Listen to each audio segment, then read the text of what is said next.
আজি মই আমাৰ সামগ্ৰী বিধানসভা সমষ্টি চিঙিমাৰী জিলা পৰিষদৰ অন্তৰ্গত ভাটিয়াগালি আমাৰ গাঁও পঞ্চায়তৰ অন্তৰ্গত আমি সভা কৰিছোঁ। ইয়াত মানুহৰ সঁহাৰি বহুত যথেষ্ট ভাল আৰু ইয়াত আমি প্ৰতিবাৰে আমি ভালকে ৰিজাল্ট কৰোঁ আৰু এইবাৰো আমি ইয়াত যোনটো আমাৰ জিলা পৰিষদৰ অন্তৰ্গত আমি গোটেইকেইটা এপি আমি গঠন কৰিম আৰু আমি ৱাৰ্ডো গোটেইকেইটা আমি জিকিম আৰু তাৰ উপৰিও আমি ভাটিয়াগালিত গোটেইকেইটা জিলা আমাৰ মেম্বাৰো আমি যোনটো কংগ্ৰেছ সমৰ্থিত প্ৰাৰ্থী আমি জিকিবলৈ পৰা চেষ্টা কৰি আছোঁ আৰু আমি জিকিব।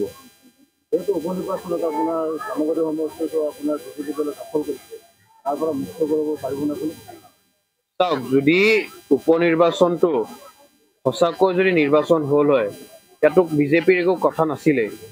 আজিও মই প্ৰত্যাহ্বান জনাইছোঁ বিজেপিৰ যোনজন বিধায়ক হৈছে আৰু গোটেই বিজেপিৰ ছিষ্টেমক যে যদি সাহস আছে, যোনখিনি মই যেতিয়া কেণ্ডিডেট আছিলোঁ বা ইলেকশ্যনৰ 33টা চেণ্টাৰৰ এতিয়া আমি ৰিপুল বিচাৰিছিলোঁ কিন্তু নিদিলে।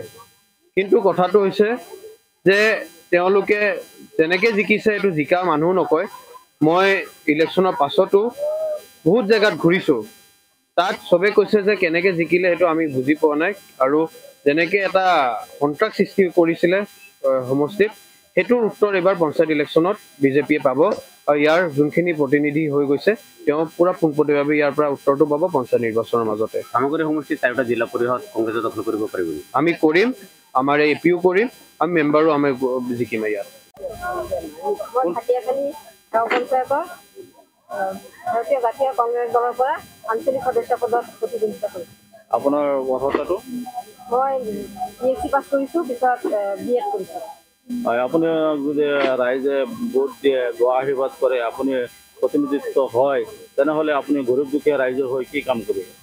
মই অথনি মোৰ কথাখিনি ক'লোৱে, ভাষণত ক'লোৱে আৰু মই কামখিনি মই আপোনাৰ মহিলা মানুহৰ কাৰণে মই বিশেষকৈ সমস্যাসমূহ সমাধান কৰিবলৈ চেষ্টা কৰিম। ভাটিয়াখালী ৰাইজৰ উন্নয়নৰ কাৰণে ভাটিয়াখালী ৰাইজক গাঁও পঞ্চায়তৰ যাতে উদাহৰণ হিচাপে দাঙি ধৰিব পাৰোঁ তাৰ কাৰণে মই চেষ্টা কৰিম আৰু ভাটিয়াখালী ৰাইজৰ সমস্যাসমূহ মই সৰুৰ পৰা ডাঙৰলৈকে সকলো সমস্যাসমূহ মই সমাধান কৰিবলৈ মই চেষ্টা কৰিম। যিহেতু আপুনি এজন এপি মেম্বাৰ হয় আৰু ভাটিয়াগালি এটা অনুন্নত জেগা, ইয়াৰ ৰাস্তা পদূলিবিলাক বেয়া, আমি দেখিবলৈ পাইছোঁ। আপুনি ৰাস্তা পদূলিৰ কাৰণে কি কৰিব? হয়, মই সেই ৰাস্তা ভাল কৰিবৰ কাৰণে মই চেষ্টা কৰিম। মই ওপৰ মহলাত জনাম আৰু সিহঁতৰ লগত মই কণ্টেক্ট কৰি লৈ পেলাই মই সেইখিনি সমাধানৰ চেষ্টা কৰিম। আৰু আপোনালোকে দেখিছেই, কালিও আপোনালোকে মোৰ লৈছিলে, সাক্ষাৎকাৰ লৈছিলে, পঢ়িও লৈছিলে আৰু মই য'তেই গৈছোঁ আপোনালোকে দেখিছে ৰাইজে বিপুল সঁহাৰি জনাইছে। এইবাৰ আপোনালোকৰ মূল প্ৰতিদ্বন্দ্বী কোন?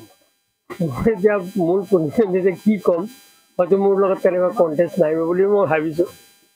তথাপি কি এতিয়া কি বিজেপিৰ কেণ্ডিডেট চাগে 3rd পজিশ্যন থাকিব আৰু নিৰ্দলীয় ক'ব গ'লে কণ্টেষ্ট নহয় আৰু কিবা এটা পাব আৰু 2nd পজিশ্যন চাগে নিৰ্দলীয় কেণ্ডিডেটে পাব কিবা এটা।